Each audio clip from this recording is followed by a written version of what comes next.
আমাদের বাগান থেকে নিয়ে চলে এলাম এরকম দুগ্গা ছাতু। তারপরে এটাকে সিটি মেরে দিয়েছি। তারপরে এদিকে আলু ভেজে তুলে রাখলাম। তারপরে জিরে ফোড়ন, শুকনো লঙ্কা ফোড়ন দিয়েছি। এবারে দিচ্ছি পেঁয়াজ। পেঁয়াজটা ভালো করে ভেজে নেওয়ার পরে এর মধ্যে দেব টমেটো। আর এবারে একটুখানি কষিয়ে নেওয়ার পরে দেব একটুখানি নুন স্বাদ অনুসারে, আর দিচ্ছি চিনি। দিয়ে পরে আরেকটুখানি কষিয়ে নিতে হবে যতক্ষণ না পেঁয়াজটা গলছে, ঢাকা দিয়ে 10 মিনিট।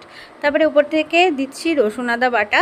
তারপরে দিয়ে পরে ভালো করে একটুখানি নেড়ে চেড়ে এবারে দিচ্ছি যে আলুগুলো ভেজে রেখেছিলাম সেই আলুগুলো।